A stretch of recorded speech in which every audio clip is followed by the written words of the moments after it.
Hi friends, இன்றைக்கி 5 ஈஸியான snacks recipe எப்படி பண்ணுறதுன்னு பார்க்கலாம். ஹாய் ஃப்ரெண்ட்ஸ், இன்றைக்கி நம்ம 90s கிட்ஸோட ஃபேவரேட்டான ரெசிபி வந்து பெட்டி கடை பால்கோவா தாங்க பார்க்க போகிறோம். ஆக்சுவலி இதோட ஒரிஜினல் நேம் வந்து ஹல்கோவான்னு சொல்லுவாங்க. பேச்சு வழக்கில் அப்படியே நம்ம பால்கோவா கம்மியான லோ காஸ்ட்டில் அப்போக்கே இதுதான் ஈஸியாக கிடைக்கும். ஒரு கப் வந்து சுகர் எடுத்துக்கலாம், ஒரு கப் வந்து பொட்டுக்கடலை, 2 ஏலக்காய், இது போட்டு நல்ல ஒரு ஃபைன் பவுடராக அரைச்சிக்கணும். இதுக்கு வந்து நல்லங்க பாருங்கள், எந்த அளவுக்கு நைஸானா நல்லா நைஸாக ஃபைனாக அரைச்சிக்கோங்க. இந்த அளவுக்கு நல்லா நைஸாக ஃபைனாக அரைச்சிக்கிட்டு நம்ம எந்த கப்பில் அளந்தோமோ அதே கப்பில் 1/2 கப் வந்து நெய் எடுத்துக்கலாம். இது நல்லா உருகட்டும். நம்ம வந்து எல்லா இன்க்ரீடியண்ட்டும் ஒரே கப்பில் தான் அளக்கணும். ஈஸியாக 3 இன்க்ரீடியண்ட் வச்சு நம்ம ஈஸியாக இந்த டிஷ் பண்ணிடலாம். இப்போ வந்து நம்ம வந்து இந்த பவுட்ரு சேர்க்கும்போது நம்ம ஃப்ளேமை வந்து ஆஃப் பண்ணிடணும். அந்த நெய்யோட ஹீட்லேயே, அந்த பேனோட ஹீட்லேயே வந்து நம்ம லைட்டாக கிளறினா போதும். அப்போ தான் வந்து அந்த கடையில் விற்கிற ஒரிஜினல் டேஸ்ட் வந்து நம்மளுக்கு கிடைக்கும். அப்படியே லைட்டாக அந்த நெய்யை மிங்கிள் பண்ணிவிட்டு அப்படியே மிக்ஸ் பண்ணிவிட்டு கிளறி விட்டுட்டே இருக்கணும். நம்ம எந்த கப்போ டம்ளரோ எல்லாமே, ஆனால் எல்லா இன்க்ரீடியண்ட்டும் ஒரே பவுலில் இருந்தால் உங்களுக்கு வந்து கரெக்டாக இருக்கும். 3 இன்க்ரீடியண்ட் தான்: சர்க்கரை, பொட்டுக்கடலை, நெய். இது 3 மட்டும் இருந்தால் போதும், டக்குன்னு பண்ணிடலாம். இதை நல்லா மிக்ஸ் பண்ணி விட்டுட்டு இங்கே பாருங்கள், இந்த அளவுக்கு நல்லா மிக்ஸ் ஆகிருச்சு. ஸ்விட்ச் ஆஃப் பண்ணிவிட்டு இது நல்லா ஆறட்டும். அது வரைக்கும் நல்லா அப்படியே லைட்டாக கிளறி விட்டுட்டே இருங்க. இந்த பதம் தான், இந்த மாதிரி தேய்ச்சி விட்டால் அந்த மாதிரி பிசுறாக வரணும். நல்ல கை பொறுக்கிற சூடு வந்துடும். இங்கே பாருங்கள், இந்த அளவுக்கு இதான் வந்து கரெக்டான கன்சிஸ்டன்சி. சப்போஸ் உங்களுக்கு நெய் நிறையா ஊற்றிட்டிங்கன்னா லைட்டாக பொட்டுக்கல்லையை மறுபடியும் அரைச்சி போட்டிங்கன்னா உங்களுக்கு கரெக்டான இந்த கன்சிஸ்டன்சி வந்துடும். பிகினர்ஸ்க்கு ரொம்பவே யூஸ்ஃபுல்லாக இருக்கும் இந்த டிப்பை. இப்போ வந்து ஏற்கனவே ஒரு பவுலில் வந்து நான் வந்து நெய் தடவிட்டு வச்சுருக்கேன் இந்த பாக்ஸில். ஏன்னா நான் வந்து க்யூபாக வந்து செய்ய போனாலும் இந்த பாக்ஸில் பண்ணுறேன். நீங்கள் உருண்டையும் பிடிச்சிக்கலாம், உங்களுக்கு என்ன ஷேப் வேணுமோ அதை பண்ணிக்கலாம். இது வந்து கையில் படுறதுனால வந்து கெட்டு போயிடுமோ பயம் வேணாம். நம்ம வந்து கையில் வந்து ஈரம் படாமல் வச்சுருந்தா இது வந்து 1 வாரம் வரைக்கும் நல்லாவே இருக்கும். ஈரம் படாமல் மட்டும் பார்த்துக்கோங்க. அதனால் இது வந்து 1 வாரம் வரைக்கும் கெடாமல் இருக்கும். கை வந்து ட்ரையாக இருக்கணும் இது பண்ணும்போது, ஈரம் இருக்கக்கூடாது. இதை நல்லா நம்ம ப்ரெஸ் பண்ணி விட்டுடலாம். கரெக்டாக அந்த ஷேப் வரணும். நான் வந்து க்யூபாக ட்ரை பண்ண போகிறேன், கடையில் கொடுக்குற மாதிரி. அப்போ தான் அந்த 90s கிட்ஸோட ஞாபகம் வரும். அந்த பெட்டிக்கடை பால்கோவா அந்த மாதிரியே இருக்கும். அதனால் வந்து நான் வந்து இதை வந்து நல்லா மோல்ட் பண்ணி அப்படியே ப்ரெஸ் பண்ணி விட்டுருவேன் ஷேப் வரதுக்காக. அப்போல்லாம் 1 ரூபாய்க்கு பால்கோவா கேட்டோன்னா நம்மளுக்கு வந்து கரெக்டாக வந்து 2 தருவாங்க இந்த பால்கோவா. ஆனால் இது ரொம்ப ஈஸி. 3 இன்க்ரீடியன்ட் இருந்தால் கரெக்டாக ஒரு 10 நிமிஷத்தில் டக்குன்னு இது பண்ணிடலாம். இந்த மாதிரி நல்லா வந்து மேலே நல்லா ஸ்மூத்தன் பண்ணிக்கோங்க. அப்போ தான் வந்து சாஃப்டாக இருக்கும். அப்படியே ஒரு 2 நிமிஷத்துக்கு அப்படியே விட்டுருங்க. இது நல்லா ஆறட்டும். ஆறினதுக்கப்புறம் நம்ம டீமோல்ட் பண்ணி கட் பண்ணலாம்.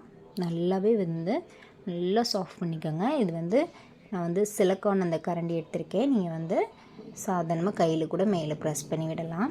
இந்த அளவுக்கு நல்லா ப்ரெஸ் பண்ணி கரெக்டாக ஒரு 2 மினிட்ஸ் கிட்ட ரெஸ்ட்டில் விட்டுருங்க அப்படியே. ஏன்னா ஏற்கனவே நம்ம கையில் வச்சு ஆறிடுச்சு, அதனால தான். இப்போ வந்து இதை வந்து நம்ம டீமோல்ட் பண்ணலாம். பாருங்கள், அப்படியே விழுந்துருச்சா. இதை வந்து சின்ன க்யூபாக கட் பண்ணி எடுத்துக்கலாம். செம்ம டேஸ்ட்டாக இருக்கும். அப்படியே அந்த 90s கிட்ஸ் அந்த பெட்டிக்கடை பால்கோவா எப்படி இருக்குமோ அதே டேஸ்ட்டில் சிம்பிளாக வீட்டில் இருக்க இன்க்ரீடியன்ட் வச்சு செஞ்சிடலாம். இந்த வீடியோ பிடிச்சிருந்துச்சுன்னா லைக் பண்ணிக்கோங்க, சப்ஸ்கிரைப் பண்ணிக்கோங்க. ஹாய் ஃப்ரெண்ட்ஸ், இன்றைக்கி பார்பிக்யூ நேஷ்னல் ஸ்டைலில் ஒரு கிறிஸ்பியான கார்ன் ரெசிபி தான் பார்க்க போகிறோம். ஃபஸ்ட்டு அதுக்கு ஒரு கார்னை இது மாதிரி அதோட ஸ்கின்லாம் ரிமூவ் பண்ணிவிட்டு நம்ம இது மாதிரி கட் பண்ணி எடுத்துக்கலாம். 2 பீஸாக கட் பண்ணிவிட்டு, இது வந்து கையில் எடுத்தால் லேட் ஆகும். இந்த மாதிரி நம்ம கட் பண்ணால் அழகாக உதிரியாக வந்துடும். லைட்டாக அப்படியே கட் பண்ணி விட்டிங்கன்னா சூப்பராக அழகாக தனித்தனியாக அந்த முத்து அழகாக தனியாக எடுத்துடலாம். இதை எடுத்துகிட்டு இதை வந்து ஒரு பவுலுக்கு ட்ரான்ஸ்ஃபர் பண்ணிக்கலாம். நான் மொத்தம் இன்றைக்கி ஒரே ஒரு கார்ன் தான் செய்கிறேன், அதனால் ஒரு கார்னில் இவ்வளோ இருக்கும். நம்ம ஃப்ரை பண்ணி செய்கிறதுனால நிறையா வந்து சாப்பிட முடியாது. ஆனால் டேஸ்ட் வந்து வேறு லெவலில் இருக்கும். கிட்ஸுக்கெலாம் ரொம்பவே பிடிக்கும் இந்த கார்னை. ஸோ கண்டிப்பாக ட்ரை பண்ணி பாருங்கள். 1 table spoon cornflour, 1 table spoon அரிசி மாவு, 1 டேபிள் ஸ்பூன் மைதா, கார்னுக்கு தேவையான அளவு உப்பு, 1 டீஸ்பூன் பெப்பர். இது போட்டு ஃபஸ்ட்டு ட்ரையாக மிக்ஸ் பண்ணிக்கோங்க. இந்த மாவெல்லாம் போட்டு இது நல்லா கோட் ஆகட்டும். இது ஆக்சுவலி இப்போ உதிரியாக இருக்குது. அந்த கார்னில் வந்து இந்த இது வந்து அப்படியே வந்து நம்மளுக்கு வந்து ஒட்டாது. ஸோ அதனால் நம்ம என்ன பண்ணுறோம், 2 டேபிள் ஸ்பூன் அந்த லைட்டாக தண்ணி, ரொம்ப ரொம்ப கம்மியாக லைட்டாக அந்த அப்படியே தெளித்து விட்டால் போதும். லைட்டாக தண்ணி ஊற்றி அந்த மாவு வந்து கெட்டிப்பட ஆரம்பிக்கும். அந்த கார்னில் வந்து இந்த 3 மாவும் சேர்ந்து ஒட்ட ஆரம்பிக்கும். அது ஒட்டினா தான் அந்த மாவு மேலே அப்படியே கோட் ஆகும். இங்கே பாருங்கள், நல்லா உங்களுக்கு பார்த்தாவே தெரியும். அந்த கார்ன் மேலே அப்படியே கோட் ஆகிடுச்சா.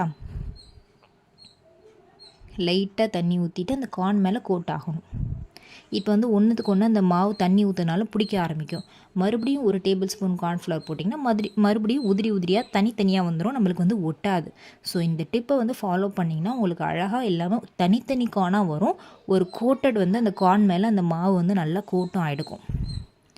ஒரு பேனில் நல்ல ஆயில் வந்து நல்லா ஹீட்டாக இருக்கணும். இந்த ஆயில் வந்து ஹீட் ஆனால் தான் உங்களுக்கு 2 நிமிஷத்தில் டக்குன்னு எல்லாமே போட்டு பொரிச்சு எடுத்துடலாம். இது பொரிச்சு எடுக்கும்போது லைட்டாக வெடிக்க செய்யும். ஸோ அதனால் கொஞ்சம் தள்ளி நின்று கேர்ஃபுல்லாக பண்ணுங்கள். லைட்டாக படபடன்னு வெடிக்கும். நல்ல ஹீட்டான ஆயிலில் ஒரு 2 நிமிஷம் வந்து ஃப்ரை பண்ணால் போதும். இந்த பாருங்கள், உங்களுக்கு கோட்டிங் தெரியும் அந்த மாவில், அந்த கார்னில். 2 நிமிஷத்துக்குள்ளேயே இதை நல்லா ஹை ஃப்ளேமில் வச்சு டக்குன்னு எடுத்துடலாம். பாருங்கள், அந்த அளவுக்கு கலர் சேஞ்ச், லைட்டாக அந்த மாவு கோட்டிங் ஆகிருக்கு, லைட்டாக கலரும் சேஞ்ச் ஆகிருக்கு. ரொம்ப நேரம் கொதிக்க விட தேவையில்லை. நல்ல சூடான ஆயிலில் 2 நிமிஷம் பொரிச்சு எடுத்தால் போதும். நல்லா கொதிக்கணும் ஆயில். இது தனியாக இந்த வந்து ஆயில் வந்து ட்ரைன் ஆகிற வரைக்கும் ஒரு தனியாக வந்து ஒரு பவுலில் வச்சிடலாம். இது மாதிரி எல்லா கார்னையும் நம்ம வந்து பொரிச்சு எடுத்துக்கலாம். நம்ம பொரிச்சு எடுத்த கார்ன்லாம் ஒரு பவுலுக்கு ட்ரான்ஸ்ஃபர் பண்ணிக்கலாம். 1 டீஸ்பூன் மிளகாத்தூள், குழந்தைங்க சாப்பிட்றனா அதுக்கு தகுந்த மாதிரி காரம் கம்மியாக குறைச்சா போட்டுக்கோங்க. 1 teaspoon chaat masala, 1 teaspoon pepper. உப்பு வந்து ஏற்கனவே பாதி போட்டிருக்கோம். ஸோ இந்த டயத்தில் நீங்கள் உப்பு காரம் டேஸ்ட் பண்ணி பார்த்துட்டு லைட்டாக ஆட் பண்ணுறதுனா ஆட் பண்ணிக்கலாம். சப்போஸ் உங்களுக்கு சாட் மசாலா போட விருப்பம் இல்லைன்னா லைட்டாக ஆம்ச்சூர் பவுடர், அப்படி இல்லைன்னா லெமன் ஜூஸ் லைட்டாக இது பண்ணாலும் அந்த டேஸ்ட்டும் சூப்பராக இருக்கும். இது நல்லா மிக்ஸ் பண்ணி விட்டுட்டு சூப்பரான பார்பிக்யூ நேஷ்னல் ஸ்டைலில் சூப்பரான கிறிஸ்பியான கார்ன் வந்து ரெடி ஆயிரும். கிட்ஸோட ஃபேவரெட். நம்ம ஆப்ஷனலாக வேணால் ஆனியன் வேணால் போட்டுக்கலாம். இந்த வீடியோ பிடிச்சிருந்தா சப்ஸ்கிரைப் பண்ணிக்கோங்க. ஹாய் ஃப்ரெண்ட்ஸ், இன்றைக்கி நம்ம தேங்காய் போலி எப்படி பண்ணுறதுன்னு பார்க்கலாம். குழந்தைங்களுக்குலாம் லீவ் ஸ்டார்ட் பண்ணியாச்சு. டெய்லி ஈவினிங் ஏதாச்சும் ஒரு ஸ்நாக்ஸ் செஞ்சு தரணும்னா இது ஒரு 15 மினிட்ஸில் அந்த ஸ்நாக்ஸ் டக்குன்னு பண்ணிடலாம். எப்படி பண்ணுறதுன்னு பார்க்கலாம் வாங்க. ஃபஸ்ட்டு ஒரு பேனில் நான் ஒரு அச்சு வெல்லம்னா அதில் வந்து அரை வெல்லம் எடுத்திருக்கேன். அந்த வெல்லத்தில் கொஞ்சமாக தண்ணி ஊற்றிருக்கேன். தண்ணி வந்து ரொம்ப ஊற்ற வேணாம். 1-2 அந்த வெல்லத்தை இடிச்சிட்டு கொஞ்சமாக தண்ணி ஊற்றிருக்கேன். அந்த வெல்லம் வந்து இந்த அளவுக்கு நல்லா திக்காகணும். இங்கே பாருங்கள், கொஞ்சம் கூட கட்டி இல்லாமல் எல்லாம் கரைஞ்சி அந்த வெள்ளைப்பாகு வந்து இந்த அளவுக்கு திக்கான கன்சிஸ்டன்சியில் இருக்கணும். இது வந்து நல்லா கொதிக்கிற நேரத்தில் நம்ம வந்து இந்த மாதிரி தேங்காய் கீரி போட்டு, ஆக்சுவலி நீங்கள் தேங்காய் திருவியும் போட்டுக்கலாம், அப்படி இல்லைனா இந்த மாதிரி மிக்சிலையும் போட்டு அரைச்சிக்கலாம். 2 ஏலக்காய் போட்டு இந்த மாதிரி பூ மாதிரி திருவிக்கலாம்.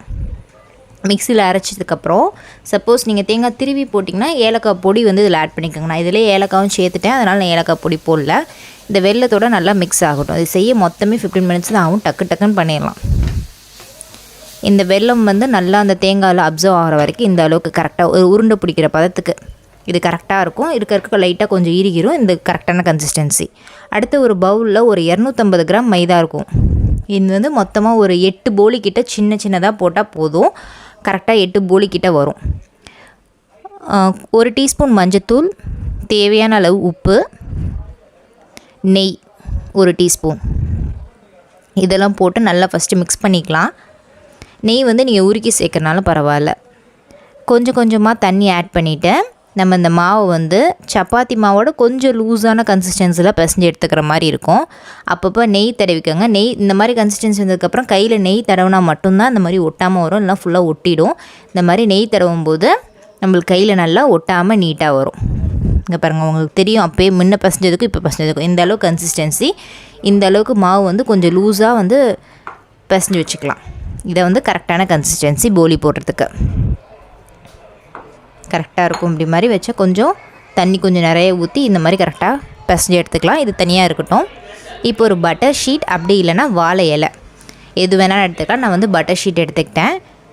மீடியம் சைஸாக தான் நான் போட போகிறேன். இந்த அளவுக்கு ஒரு ஸ்மால் பாலாக பிடிச்சிட்டு அது வந்து கையில் வந்து நீங்கள் வந்து நெய் இல்லைன்னா ஆயில் எது வேணாலும் அப்ளை பண்ணிக்கலாம். நெய்னா குழந்தைங்களுக்குனா நெய் வந்து அழகாக தாராளமாக அப்ளை பண்ணுங்கள். பெரியவங்களுக்குனா வந்து எண்ணெய் இந்த மாதிரி யூஸ் பண்ணிக்கோங்க. நெய் தடவிட்டு இந்த மாதிரி லைட்டாக கொஞ்சமாக ஸ்ப்ரெட் பண்ணி விட்டு நம்ம ஏற்கனவே வச்சுருந்த தேங்காய் பண்ணி வச்சுருந்தோம் இல்லை வெள்ளை அதில் சின்ன உருண்டையாக இந்த இதுக்கு ஏற்ற மாதிரி சின்ன உருண்டையாக ஸ்டஃப் பண்ணி நம்ம மோமோஸ் சப்பாத்திக்கெலாம் லேயர் பண்ணுவோம்ல அந்த மாதிரி நம்ம வந்து இந்த பால் உள்ளே வச்சு உள்ளே ஸ்டஃப் பண்ணி இந்த மாதிரி எடுத்துக்கணும். எடுத்துகிட்டு மேலே இந்த மாதிரி லைட்டாக ஒரு ப்ரெஸ் கொடுத்துட்டு மறுபடியும் கையில் நல்லா நெய் அப்ளை பண்ணால் மட்டும்தான், நெய் இல்லைன்னா ஆயில் அப்ளை பண்ணால் மட்டும்தான் உங்களால் அந்த மாதிரி ஸ்ப்ரெட் பண்ண முடியும். இங்கே பாருங்கள், கையில் நான் நெய் அப்ளை பண்ணியிருக்கேன். அழகாக அப்படியே நல்லா எவ்வளோக்குள்ளே மெலிசாக தட்ட முடியுமோ அவ்வளோக்குள்ளே நல்லா மெலிசாக தட்டி எடுத்துக்கலாம். இந்த அளவுக்கு நல்லா மெலிசாக தட்டி எடுத்துக்கலாம். ஃபுல்லாக நல்லா ஸ்ப்ரெட் பண்ண முடியும். கையில் எவ்வளோக்குள்ளே ஆயில் இருக்கோ அவ்வளோக்குள்ளே நல்லா ஸ்ப்ரெட் பண்ணி எடுத்துகிட்டு தோசைக்கல் வந்து நல்லா ஹீட்டில் இருக்கணும். இதை வந்து சிம்லே வச்சு எடுத்திங்கன்னா மொறுமொறுன்னு ஆகும். அதனால் இதை வந்து நீங்கள் வந்து ஹையில் வச்சு திருப்பி போட்டால் தான் வந்து இந்த போலி வந்து நல்லாயிருக்கும். இல்லைனா வெளியே ரொம்ப கிறிஸ்பியாக இருக்கும், உள்ளே வந்து நல்லா சாஃப்டாக அந்த தேங்காய் போலி இருக்கும். அந்த மாதிரி சாப்பிட்றதோட நீங்கள் ஹையில் வச்சு எடுத்தால் தான் அந்த கடையில் சாப்பிட்ற மாதிரி அந்த டேஸ்ட் இருக்கும். அப்பப்போ நெய் அப்படி இல்லைன்னா ஆயில் மேலே ஸ்ப்ரெட் பண்ணிவிட்டு இப்படி ஒரு திருப்பு அப்படி ஒரு திருப்பு டக்குன்னு கிட்டத்தட்ட ஒரு 15 மினிட்ஸ்க்குள்ளே இந்த ஸ்நாக்ஸ் வந்து குழந்தைங்களுக்கு செஞ்சு தரலாம். திங்ஸ் ஏதாச்சும் ஸ்வீட் சாப்பிட்ணுன்னா இந்த மாதிரி ஸ்நாக்ஸ் செஞ்சு சாப்பிடுங்க. ரொம்பவே ஈஸி. இந்த வீடியோ பிடிச்சிருந்துச்சுன்னா லைக் பண்ணிக்கோங்க, சப்ஸ்கிரைப் பண்ணிக்கோங்க. தேங்க்யூ ஃபார் வாட்சிங். ஹாய் ஃப்ரெண்ட்ஸ், இன்றைக்கி ஒரு சூப்பரான ரெசிபியோடு தான் வந்திருக்கேன். 90s கிட்ஸ் ஃபேவரட்டான ரெசிபி. ஸ்கூல் டைமில் இதை சாப்பிடாதவங்க இருக்கவே மாட்டாங்க. மேங்கோ பார் அவ்வளோ ஃபேமஸ்.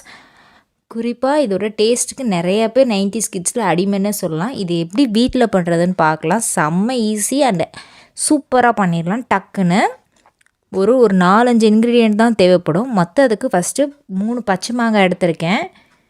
இந்த மாங்காவை நல்லா வாஷ் பண்ணிவிட்டு அதை தோலை ஃபுல்லாக நல்லா இந்த மாதிரி சீவி எடுத்துக்கலாம்.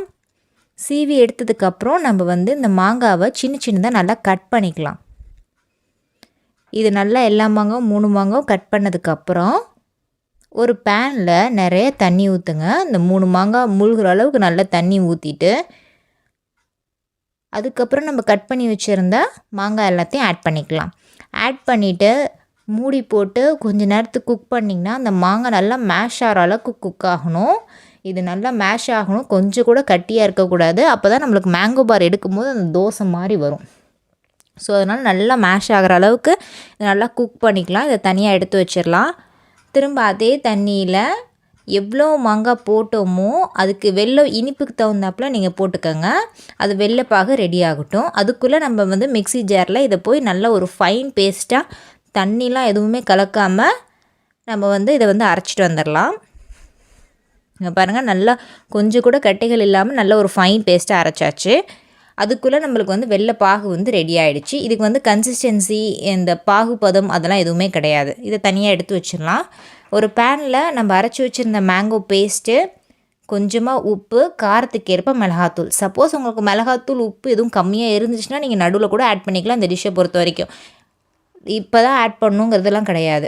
நம்ம அந்த வெள்ளை பாகு எடுத்து வச்சோம்ல, அதை நல்லா தூசிகள் இருக்க வாய்ப்பு இருக்கிறதுனால நம்ம வந்து அதை வந்து ஃபில்ட்ரு பண்ணி எடுத்துக்கிறோம். இங்கே பாருங்கள், கொஞ்சமாக அவ்வளோலாம் தூசியில் லைட்டாக கொஞ்சமாக தூசி இருக்குது. அதை நம்ம ஃபில்ட்ரு பண்ணி எடுத்துக்கலாம். இப்போ வந்து கைவிடாமல் நல்லா கண்டினியூஸாக கிளறிட்டே இருக்கணும். அந்த வெள்ளைப்பாகும் அந்த மாங்காவும் நல்லா மிக்ஸ் ஆகணும். ஒரு 5 மினிட்ஸ்க்கு இந்த மாதிரி கிளறி விட்டு அடுப்பை சிம்மில் வச்சுட்டு இங்கே பாருங்கள், இந்த அளவுக்கு ஒரு அல்வா கன்சிஸ்டன்சிக்கு வந்துருச்சு. நீங்கள் எவ்வளோக்குள்ளே கெட்டியாக கிண்டுறீங்களோ அவ்வளோ சீக்கிரமும் உங்களுக்கு வந்து அந்த மாங்காய் வந்து சீக்கிரமே ட்ரை ஆகிடும்.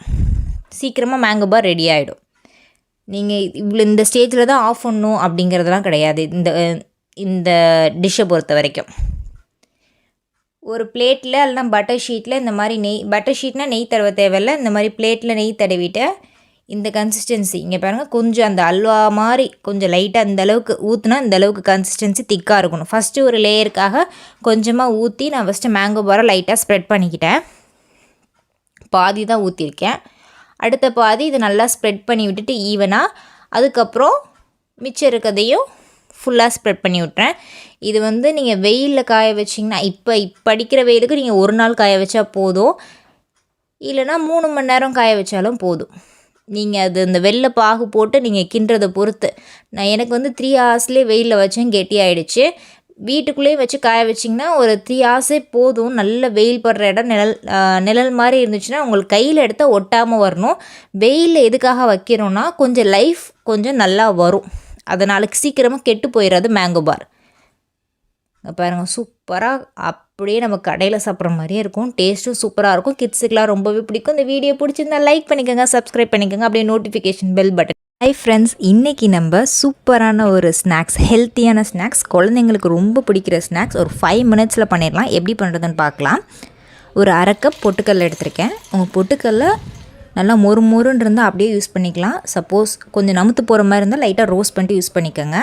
1/4 கப் வந்து நாட்டு சக்கரை எடுத்திருக்கேன். இது ரெண்டுத்தையும் சேர்த்து நல்ல ஒரு ஃபைன் பவுடரை அரைச்சி எடுத்துக்கலாம்.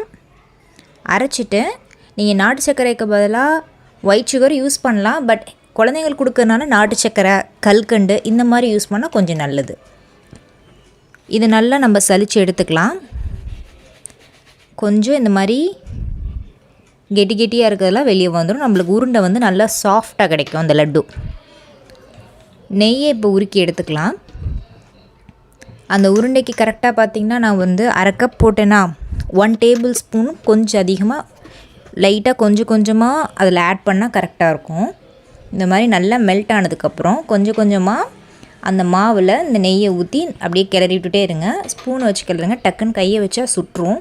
ஸோ அதனால் ஸ்பூனோ கரண்டியோ ஏதோ ஒன்று லைட்டாக அப்படியே மிக்ஸ் பண்ணிவிட்டு ஆறுனதுக்கப்புறம் நம்ம கையில் உருண்டை பிடிச்சா கரெக்டாக இருக்கும். இதுக்கு அதிகமாக இன்க்ரீடியன்ட்ஸ்லாம் எதுவுமே தேவைப்படாது. ஜஸ்ட்டு 3 இன்க்ரீடியன்ட் தான், டக்குன்னு பண்ணிடலாம். குழந்தைங்களுக்கும் ரொம்பவே நல்லது. இது வந்து ஹார்ட் டிசீஸ்லாம் வராமல் தடுக்கும். விட்டமின் ஏ இருக்குது, B1, B2 அண்ட் B3 இருக்குது. இதில் சுகர் பேஷண்ட்டும் இதை சாப்பிட்லாம். சுகர் வராமையும் தடுக்கும். நிறைய ஹெல்த் பெனிஃபிட்ஸ் இருக்குது இந்த பொட்டுக்கடலை லட்டில். ஸோ ஈஸியாக பண்ணிடலாம். ஒரு 5 மினிட்ஸ் இதுக்காக ஒதுக்குனா நீங்கள் குழந்தைங்களுக்கு ஹெல்த்தியாக கொடுத்த மாதிரி இருக்கும். ஈஸியான ஈவினிங் ஸ்நாக்ஸ். அவ்வளோதான், பொட்டுக்கடலை லட்டு ரெடி ஆகிடுச்சு. இந்த வீடியோ பிடிச்சிருந்தா சப்ஸ்கிரைப் பண்ணிக்கோங்க. Thank you for